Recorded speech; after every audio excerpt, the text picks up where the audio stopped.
Finally nga kapatid, matapos ang ilang season, nakapasok na nga itong kupunan ng TNC Pro Team dito nga sa playoffs na kung saan mananatili nga ba ang kanilang bagsik ngayong playoffs na ito kapatid. TNC hindi na top 8 secured, Chakno hindi na umuubra. Totoo nga ba ni si Idol Chakno ang butas ngayon ng Smart Omega? Rosa gusto mabigyan ng Onyx PH sa SPS. Bakit nga ba gusto makalaban ng Aurora Turkey itong kupunan ng Onyx PH? Pag-uusapan natin yan sa araw na ito. Pero bago nga natin ito pag-usapan, huwag nyo kalimutang mag-subscribe at i-hit ang notification bell para mas maging updated ka pa sa mga future uploads natin. Ano pa bang hinihintay mo? Tara!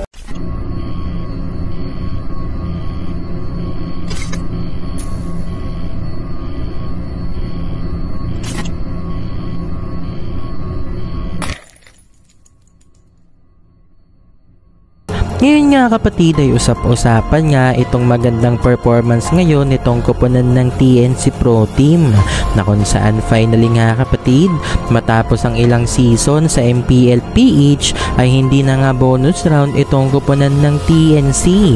Nakapasok na kasi officially sa playoffs itong kupunan ng TNC Pro Team kapatid dahil natalo nga itong kupunan ng Smart Omega na kung saan kapatid itong Omega nga ay talagang lumubog talaga dito sa kawalan sa MPL regular season. Hirap na nga manalo ang Omega. Isang panalo na lang sana kapatid ay kaya na nga nila umabante ulit dito nga sa regular season. Kinakailangan habulin ng Omega itong standing ngayon ng Twisted Minds na kung saan mukhang nakuha na nga nila ang kanilang tamang momentum dito nga sa playoffs. Kaya naman nang dahil nga dyan kapatid, ang Twisted Minds nga ang may malaking tsansa na makapasok dito nga sa playoffs ng MPL. At mabalik nga tayo dito sa kupunan ng TNC Pro Team. Neto lang ay natalo nga itong kupunan ng TNC Pro Team dito nga sa kamay ng Twisted Minds na kung saan nakabawi nga itong si Outplayed sa pagkakataon na ito. Kaya naman sleeping pose at crying pose nga ang ginawa nitong ang Outplayed kapatid na kung saan finally ay nakabawi nga siya sa giling nitong ang Niawi. Kaya naman nagpapainit talaga yan ng ML community. Hindi nga tinapos ng Twisted Minds ang kanilang bakbakan dito sa TNC na matutusiro nga sila ng mga ito dahil binawian nga nila itong kupunan ng TNC. Gayunpaman magandang pangitain nga yan dito sa TNC Pro Team dahil sa mga nakalipas na season talaga kapatid sobrang hirap nga itong TNC Pro Team. Maganda rin talaga mag-manage itong ang si Boss Dogs ng mga players dahil syempre kapatid hindi niya nga hinayaan ang mga ito na hindi makapasok dito sa playoffs. Pero sa mga hinawakan nga ni Boss Dogs na mga pro team dito sa MPL, tanging itong kupunan ng Aether Main ang pinakaumabot sa sukdulan sa Grand Finals na kung saan tinaguri ang MPL Season 1 champ nga itong Aether Main sa mga oras na yon. Kaya doon talaga nag-boom itong career nitong ang ni Boss Dogs dito nga sa MLBB. At matapos nga ang halos 15 season ng MPL PH, may babalik nga ba ni Boss Dogs ang kanyang kupunan dito sa Grand Finals ng MPL ngayong season na ito? Sobrang liit ng chance kapatid kung ating titingnan. Pero hanggat nasa playoffs nga ang isang kupunan, malaki yung chance ng mga ito na umabot sa pinakasukdulan. Basta may mga bago nga lang silang ipapakita. Yung tipong manggugulat nga sila dito sa playoffs ng MPL. Ang maganda pa ngayon kapatid, mayroon nga tayong SPS Masters o ito nga yung isa sa mga pa-tournament nitong ESL. Kaya nga itong kupunan ng Onyx PH at Team Falcons lumipad na patungo dito sa Indonesia para makipag-compete nga sa mga naglalakasang kupunan. Dahil doon ay may 2 weeks break nga itong MPL TLPH na kung saan kapatid may mga pag-asa nga itong mga kupunan na makapagpahinga at makapag-adjust nga sa mga susunod pa nilang laban. May 2 linggo pa nga tayo bago matapos itong regular season ng MPL na kung saan marami pa nga tayong aabangan kapatid dito nga sa MPL, kagaya na lamang nitong tapatan ng TLPH at itong kupunan ng Onyx PH na isa rin sa ating ang aabangan dahil halos lahat nga ay nabawian na ng Onyx PH. Itong Aurora nabawian na ng Onyx PH, nabawian na rin ng Onyx PH itong kupunan ng Team Falcons. At ngayon nga kapatid, tanging itong kupunan ng TLPH na lamang ang hindi pa nababawian itong kupunan ng Onyx PH.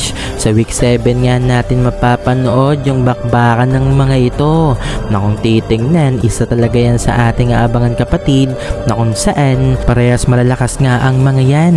Marami pa nga nagkasabi kapatid na di umano Onyx PH at TLPH daw di umano ang aabot sa pinakasukdulan sa Grand Finals na kung saan kaabang-abang talaga yung mga magaganap ngayon dito nga sa MPLPH. Bukod nga rito kapatid, ito nga sila Idol Chakno, sunod-sunod pa rin ang pagkatalo. Marami na tuloy ang nagdududa ngayon dito nga sa kupunan ng Smart Omega.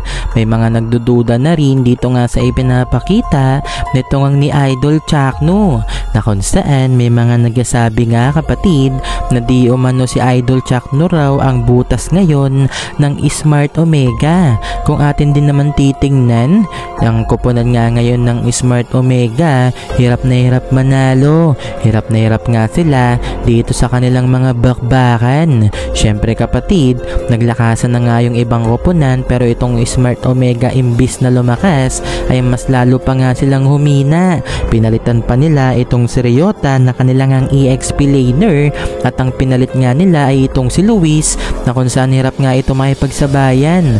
Doon pa lamang butas na nga ang mga ito. Samantalang itong si Jom, maganda naman yung ipinakita niya bilang gold laner ng Smart Omega nung nakaraan. Pero ngayong season, tilay nag-underperform nga itong si Jom at hirap din dito sa kanyang lane. Syempre, dyan pa nga kapatid ipasok mo na nga itong si Chakno at pati na rin si Super Yoshi na nagpapalitan nga sa kanilang role. Mapay Super Yoshi, Idol Chakno, talo pa rin ang mga ito. Kaya naman nang dahil nga dyan, sana rin kapatid ay umabante itong kupunan ng Smart Omega para makapasok nga sila dito nga sa playoffs. Hindi pa naman huli ang lahat para nga dito kay Idol Chakno. Sa isang interview kasi ay nabanggit nga ni Chakno kapatid na hanggat may mga laban pa nga sila sa MPLPH, may pag-asa pa, which is hindi naman din malabo yung bagay na yan. Isang puntos lamang ang kalamangan ng Twisted Minds. Makapanalo lang itong kupunan ng Smart Omega ng 2 beses kapatid. Mabul na nga nila itong kupunan ng Twisted Minds. Sa pagpapatuloy nga kapatid ngayon din ay usap-usapan nga itong sinabi ni Rosa. Patungkol nga yan dito sa Onyx PH. Ang kupunan nga ngayon ni Rosa na Aurora Turkey kapatid ay sasabak din dito nga sa SPS Masters na magaganap nga dito sa Indonesia. Ang mga kalahok nun, syempre nandito nga yung pambato natin na Onyx PH at Team Falcons na kung saan sa isang interview o panayam nga kapatid, nabanggit nga ni Rosa na ang gusto niyang makalaban dito sa tournament walang iba kundi itong kupunan ng Onyx PH. Di umano ay hinahangaan niya nga itong Team Synergy at yung mga past decision making ng Onyx PH, pati nga yung kanilang communication kapatid ay hinahangaan nga nitong ni Rosa.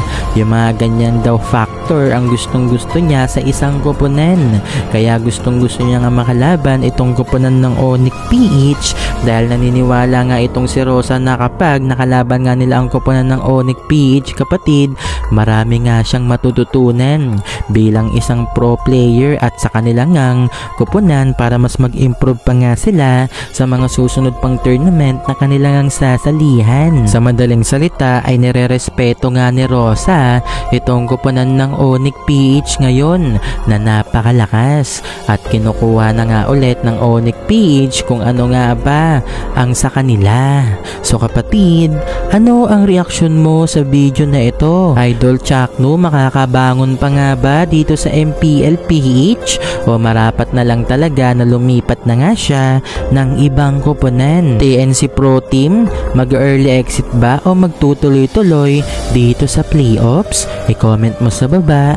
Maraming salamat.